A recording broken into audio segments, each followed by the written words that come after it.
Hey everybody, this is Ed from the Whiskey Tangent Podcast here with another Whiskey Short. Joining me as always is Scott. Hey everybody. And tonight we got a couple of special expressions, a little hangover from our Irish episode coming your way. Scott, what are we doing? Well, 2 weeks ago, we did the IrishFest 2020, and we have a couple more Irish whiskeys to try. Kilbeggan single pot still that actually Gabe and Siobhan gave us for our 3-year podcast anniversary. Yep. Right. So thanks to them. And one from one of the guests that we have tonight, the Yellow Spot. Whiskey Short.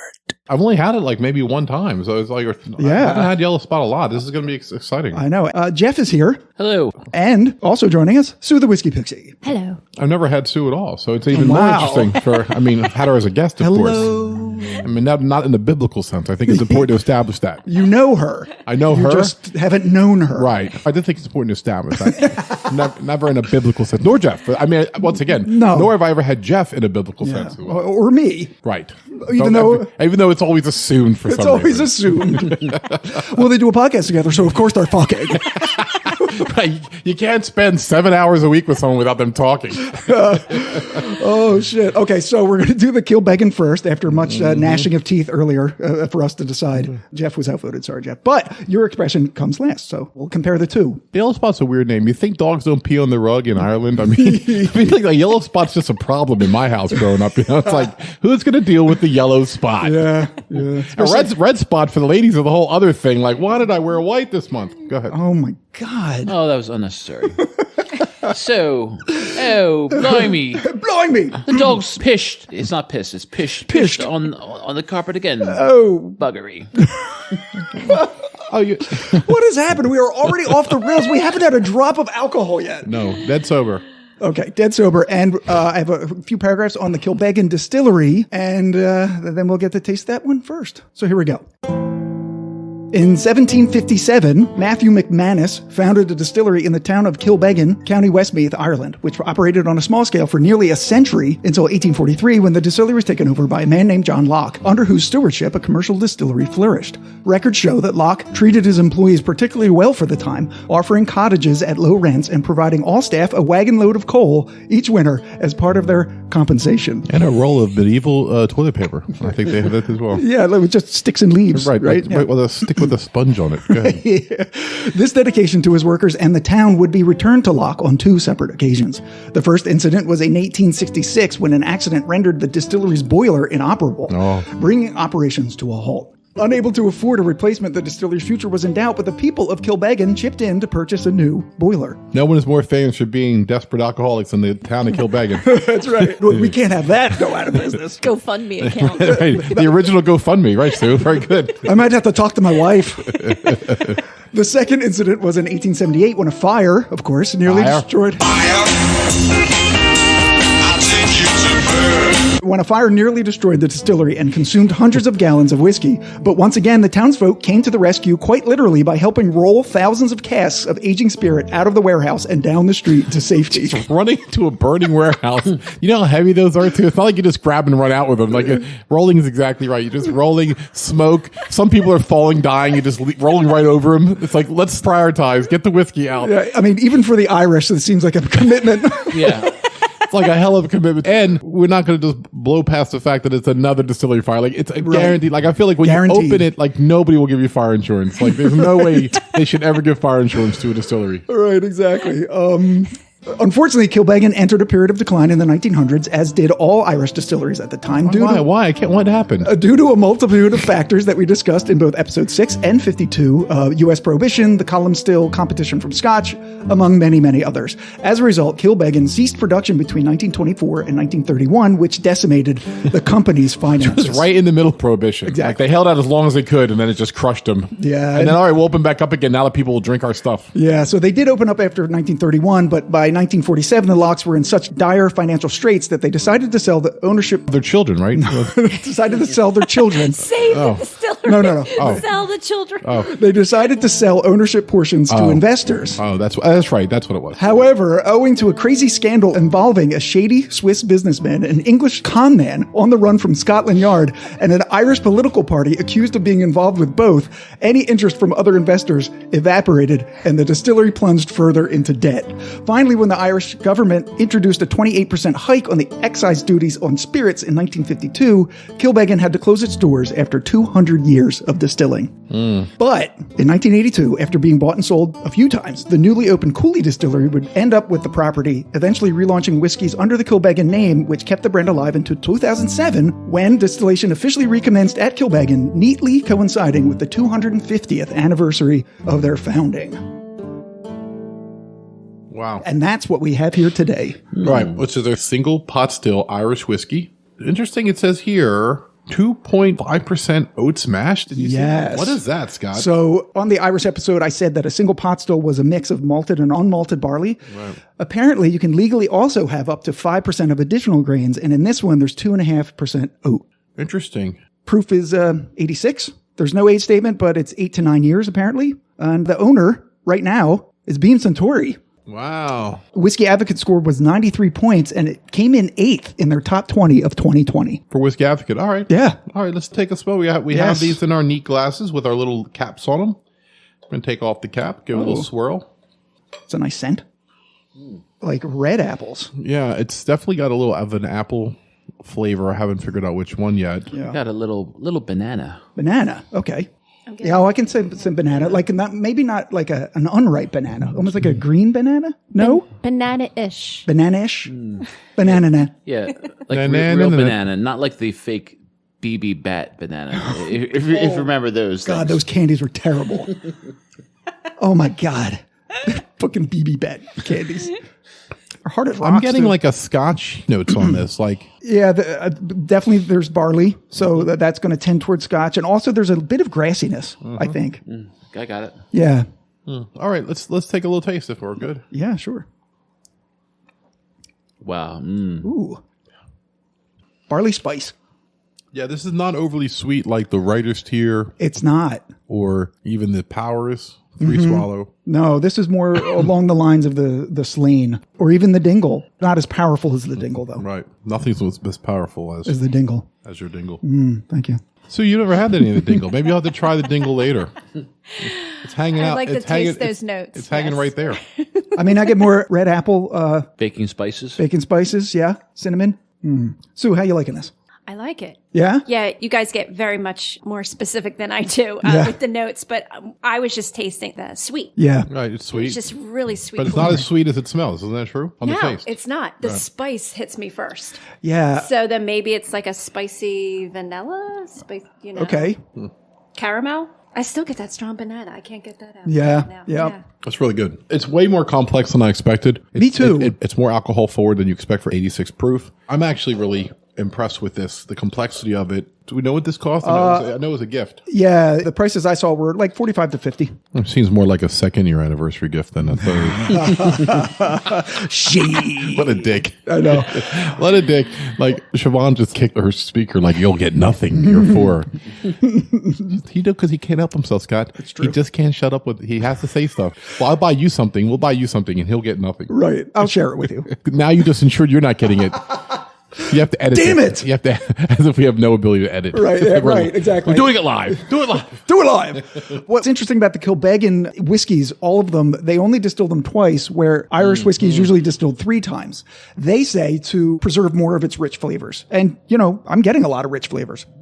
I really like this. I want to drop some water into it. Yeah, understand though, when you put water in, it's going to really, really affect the aroma because it stops the evaporation process for a little bit. Right. But I believe it can open up some tasty notes. Right. So I think the best thing to do is after you drop it in, put the top back on and swirl it around so you can restart the evaporation. And then you can take it off and smell and taste it. Anything. Tops come on and off around here all the time. There's no pressure. Can I take the top off now? Yeah, you can take it off. Yeah, Good so go job. ahead. After I swirled around a little bit. Yeah. Scroll around. Shake it a little bit. Shake that moneymaker. Sorry, Steve. I think the apple got more intense. It got sweeter, definitely. Yeah, now it's basically calmed everything down, and Sure. yes, it was more sweet forward now. Yeah, it's a little creamier I'm not now. getting the spicy, obviously. Yeah, right. It does tame down some of the Really spicy cuts notes. it, Yeah, it's a little creamier now. Definitely. Well, I swirled it. Yeah. To get, are you still getting the banana? Because I think the banana got lost. Let's play Find the Banana on the Whiskey God. Tangent podcast. I can't believe I just walked right into it or backed into it. All right, so tasting notes. On the nose, crisp aromas of apple, Yeah. pear, and melon, followed by jasmine and hazelnut notes and an almost honeycomb-like sweetness. Okay. All right. I guess the jasmine was sort of a grassiness that maybe. Right. On the palate, spice, summer fruits, citrus, with a mid palate of fresh mint leaf, leading into a rich, creamy mouthfeel. A mint. Yeah. Do you guys When get a you said mint? No, not at all. Like a fresh herbal mint, though. Not like a candy mint. Candy mint. You are a mint. You are a mint. Wait for the crickets. Wait for the crickets to pass. On the finish, soft, mellow, creamy, and smooth with lingering spice and a slight oat dryness. Nice. Yes. It is a little drying on the finish. If this is really only $50, it's a great whiskey. Yeah, I could see the mint. Take another sip. Just leave it in your mouth. Okay. And just roll it around on your tongue. But did you get that before you added the water? No, I got it after. Right? Getting it now. Yeah. It does make it much more herbaceous when you do that, when you're leaving it on your tongue like that. It's a lot spicier, too. I don't necessarily taste mint, but there is an extra There's something that somebody grassy, else would call mint. clover kind of thing. Yeah. Yeah, the spicy is definitely there, but the burn goes away. Yeah. All right. So, verdict. You guys like it? Definitely. Yeah. Absolutely. Very much. Absolutely. Thank you to Gabe and Siobhan for the gift. So the second whiskey that we have, courtesy of Jeff, the Yellow Spot. On episode 22, we did the Green Spot, talked about all the spot whiskeys and what they mean. So if you are interested, please go back and listen to that. Basically, the different spots are different ages. Yeah. The Yellow Spot is 12 years, aged in 3 different casks. So those, Bourbon, sherry, and Malaga. correct. Malaga is that a brandy? It's kind of a wine. Triple distilled, a 92 proof, which is hot for a Irish whiskey and probably validates the price a little bit more for me. Yeah, Jeff, how much did you pay for this? It's pretty expensive. It was right around 100 somewhere. Yeah, 100. I've seen 110 online. Ed and I actually tasted this at a tasting at the lounge. We had the green spot, yellow spot, red spot. I don't really remember liking the yellow spot as much as the other two. I remember really liking the red spot. And of course, we always liked the green spot. The yellow spot, in comparison to the two of them, kind of fell short. But here, maybe by itself, it might shine through. Well, the green spot is so sweet. And, It is. You know, it is such a true statement, Scott, that when you try stuff together, it definitely affects how it tastes. Yeah. I'm interested in smelling this and see what it does. It definitely smells way different than the green spot. I remember that. Yeah, the green spot had a very distinct note of green apple. Oh, the crazy green apple. Yeah. I mean, I get like apple skins. Would you stop saying apple because that's all I smell now? Apple, apple, apple, apple, apple, apple, apple, apple. Or don't take a sniff. Somebody says apple. Apple, apple, apple, apple, apple, apple, apple, apple. It's got a grassy notes like the last one did, but more, I think, like a hay. Hey. Okay. Let's taste it. Ooh. Sweet honey. Yeah. Yeah, it Sweet and alcohol. Yeah, it tastes hotter than I'd expect a 92. I don't know why Irish whiskeys always taste hotter than they are. That's how they get away with 80 for so long. Because 80 tastes like 85, 85 tastes like 90, 92 tastes like 100. Yeah, maybe.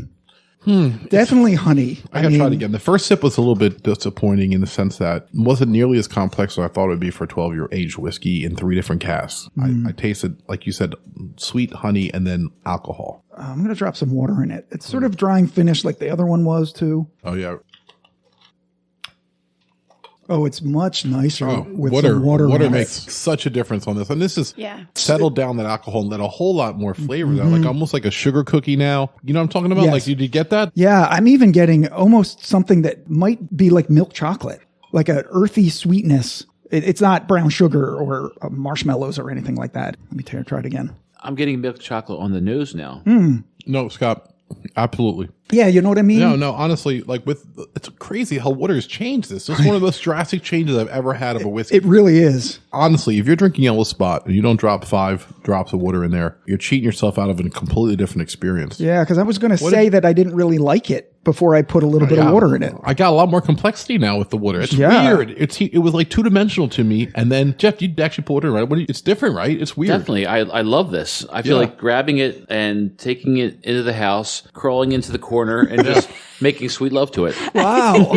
All right. So there we go. I think that's the end of this one. I certainly can't top that tasting note. Yes. So, Sue, Irish whiskeys really aren't something that you've had a lot of, right? No. So your experience here, having 2 of them, what do you think of these 2 in particular and maybe Irish whiskey in general? Very much spicy, heat, which usually I don't prefer. I don't think I liked either one very much without adding the water. But then once I added the water, I really liked them both. So, I have to agree. I think they both benefited Yeah. from water. And we had a couple on the Irish episode that did not benefit from water. Right. I say 3 out of the 5 did not. Yeah. But these 2 absolutely do, especially the Yellow Spot. And I mean, that's something that I'll remember. If I'm ever lucky enough to drink this in the wild again, just throw a couple drops on it. Yeah. I feel like maybe, Ed, when we were tasting it at the lounge with the others, we maybe didn't drop any water into it. We didn't. Because we think Irish whiskey, we don't have to. But even though it's 92. Yeah. And I think maybe we need to rethink that because I typically don't drop water into whiskey when I'm drinking it. But This is regular water. It's not distilled. It is distilled water. Yeah, so it's distilled and filtered and then distilled again. It's triple distilled. We put it, it's stored in a virgin oak cask of water and then Deer Park plastic. And then it sat in the corner with Scott for a little while. Right. And I would made sweet love to it. Oh, wait, that was Jeff. Sorry. That's my line. Right. Sorry. Cha-ching. Royalty. $1 to Jeff. I got my wooders confused. Oh, shit. All right. So we have a lot to do tonight. So We do. So, which one do you guys like better? Yellow Spot. Yellow Spot for Sue. Yellow Spot. I think the Kilbeggan for me. Judas. It's so close, though. I mean, It is close. I'm going to taste. Can I have them both? I want them both. You can have them both. Yeah, It was close. I think I like the Kilbeggan a little bit better also. It just had more of a burst of flavor on it. But the Yellow Spot is much redeemed in my mind now. Yeah. Because we figured out how to drink it to get the maximum benefit from it. Yeah. Jeff's the knight who says neat because he likes his stuff high proof. I mean, that's fine. He's not pig-headed about it. But the point is, like, it's okay to have a preference. But I think a lot of young guys are like, what is it, 100 and what, grain alcohol, grain right to the head. Like, without ever realizing that it doesn't make you less of a man to play with your whiskey a little bit. I think it does. And see. Well, I'm far less a whiskey man than Jeff. Jeff's like the lumberjack of whiskey men. Like, he just cuts down at redwood and then sits on the stump and drinks his whiskey right out of the bottle. It's pure unadulterated testosterone. He cuts down a redwood, makes a cask out of it, stores the whiskey 12 years later, drinks it straight out of the barrel at cask strength. While flexing. While flexing. Well, actually holds the cask on his shoulder and just pours it into his mouth.